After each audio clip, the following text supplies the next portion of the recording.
Okay, hey, welcome back, and yeah, a lot's been done.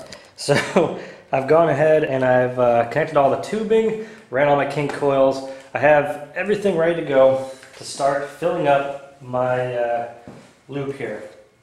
Now, I've got my pliers standing by, I've got paper towels standing by, completely ready to go. Now, one thing a lot of people don't know how to do at all, and it's actually fairly simple and a good thing to do, is if you take a staple or nail or something, and you go into the pins on your power supply. What you're going to want to do is, I can find this, here we go. Look at where the tab is on your power supply for your or your motherboard connector for your power supply, and go 4 pins from the side closest to that down. And on that 4th pin, if you run a wire or a staple or something to the one right below it, you will get a way that's basically telling the power supply to turn on without getting the actual signal from the motherboard. And that's useful for when you're doing your water cooling loop, because I'm going to be turning this on and off a lot, and I don't really want to stress the system out by putting all of that on and off action on the system. So I'm just going to do that, have that standing by right there, and we're going to go ahead and turn this on briefly. And it's not going to take long for it to suck all the water out of this, so I'm actually going to raise up my reservoir a little bit to kind of force all the water down. And I'm just going to turn this on for a brief second and then turn it right back off. Alright, so try it again. Good. Okay. So when you start getting bubbles like that, that means you've gotten plenty through your first part. And this is going to take a good amount of liquid to actually get filled. So I've got to pop these off again. Now you'll notice I open up 2 of the caps. And the reason I do 2 instead of 1, good Lord, I don't know why this one is so hard to turn by hand. But the reason I do 2 instead of 1 is that gives a path for air to escape as I'm filling it. And also, depending on who you buy your coolant from, you might get a cool bottle like this, which has a tube that you can just fit into wherever you're filling. And I'm just going to go ahead and fill this up. Another option that you can do is I could put a fitting right in here, just a normal straight out fitting, and attach a piece of tubing to it, and then flow my coolant into there. But I think by now we understand that I am basically extremely lazy. I'm not going to do things even if they make my life that much easier. Alright, so there's a little more coolant in the system, and I'm going to go ahead again and I'm going to put these caps back on, go back over to my reservoir and power supply button. I'm going to lift up on the reservoir to make sure as much water gets into the pump as I can. Turn on the power, wait for it to start draining in. Alright, that's plenty. And then we just rinse and repeat.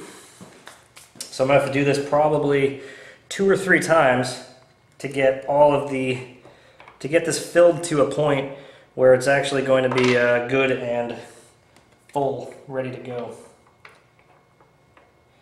And I've already gone through 1 bottle, which these are, I think, 1 liter a piece, 24 fluid ounces, something like 1 liter.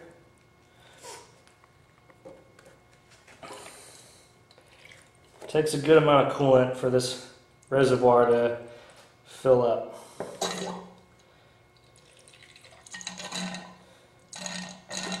Alright, so that's 1 bottle down.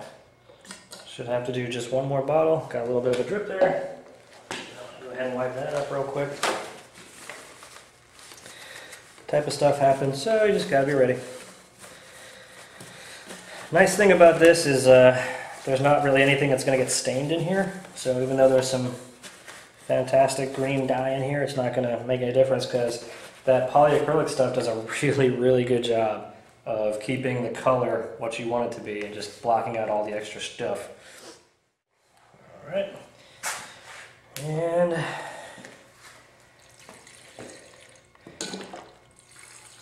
commence filling again.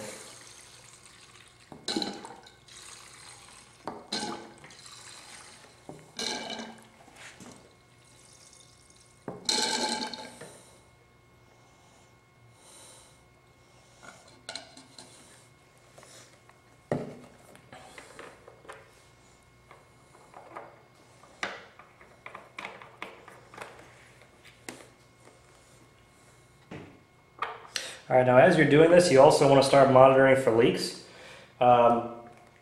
It looks like the water is about to, on this next run, it should start to make its way through this reservoir tube into the motherboard and then start going to the processor and hopefully back to the reservoir. If not, well, then we'll just keep on filling it. All right, here we go. All right, there we go. So we have a loop. All right, so now I'm going to do a quick check for leaks. Now, when you're checking for leaks, now that I've gotten water through everything, you want to take a good flashlight, and it's nice and bright, and look around and make sure you don't see anything leaking out anywhere. This initial check can save you a lot of pain later on.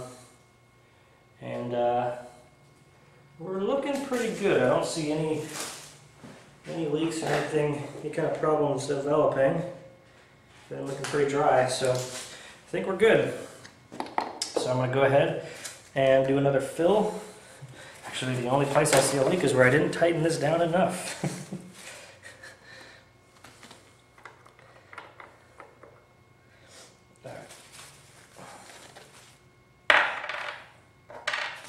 All right, and open up the other side if I can. Ugh. There we go. So it shouldn't take a ton more.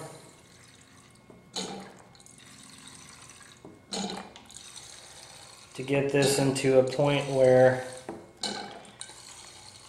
it's self-sustaining. Now you definitely want to be careful while you're doing this, of course, because you don't want to have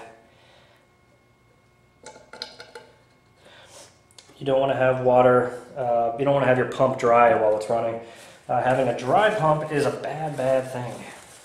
Alright, so now that I've got this pretty well, I'm going to go ahead and turn it on with it lying horizontally like this, like it's going to be. And I'm going to actually hold my paper towel over the holes that I'm filling. And we're just going to see.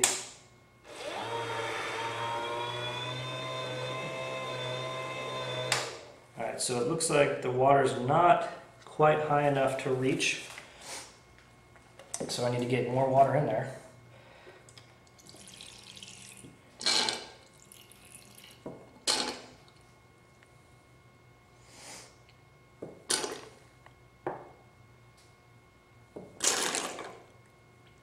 Whoop.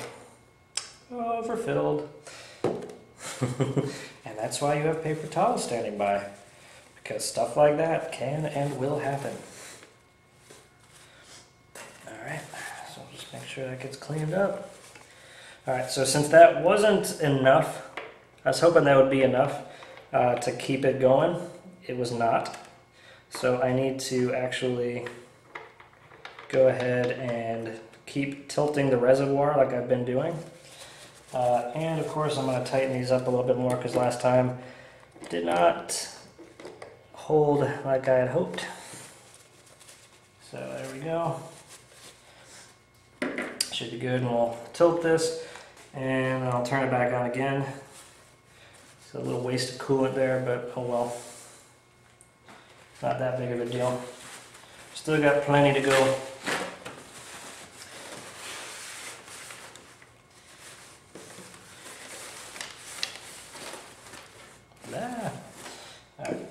So, alright, tilting this up, and I'm going to start the power and see where we're at. Alright, so now we're starting to get a good amount of flow back in.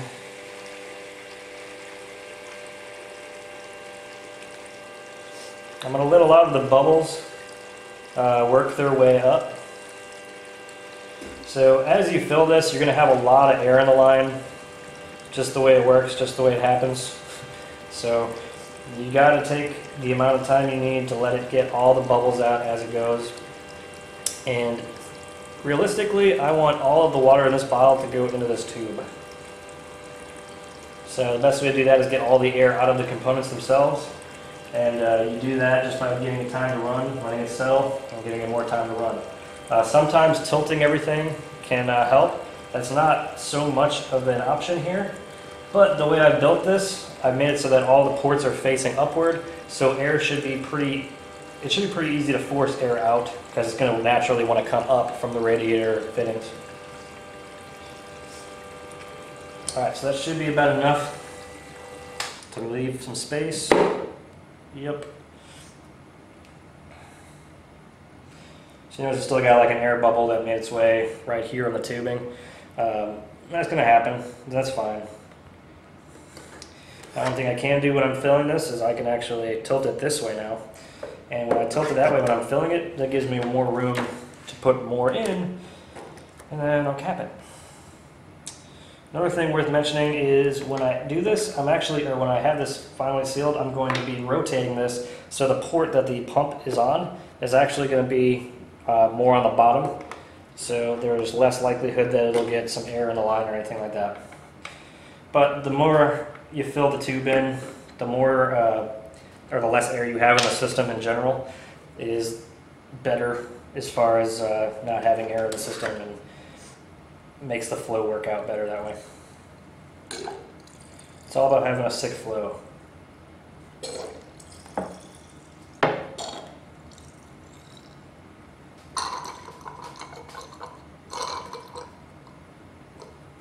I think I got it.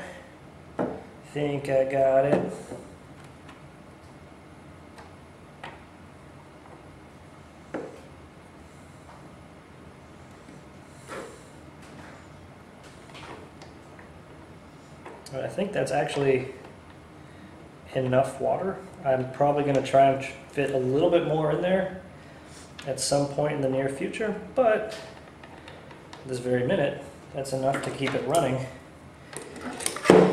And that's really what I want to do, is I want to get the system running with water. And if I can do that, I can really do my leak checks in earnest. Why am I using pliers instead of a flathead screwdriver? Because I'm lazy. Alright, so there we go. See how you have, like, there is a bubble here that goes across the top? Ideally, I want to fill that with water. But that's going to take a bit of time. So, go starting up again.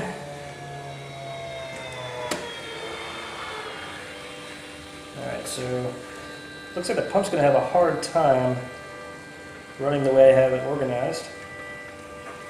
But if I turn it that way, I think that's exactly what I need to do. So yeah, that's the way I got to do it. As long as I have the pump situated that way, it looks like the water's low enough on there that it won't suck in air.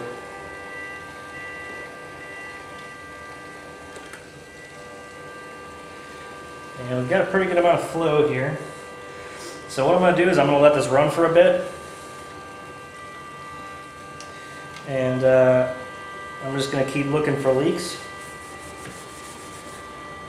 And if I find any leaks, then I'm going to tighten them up as best I can.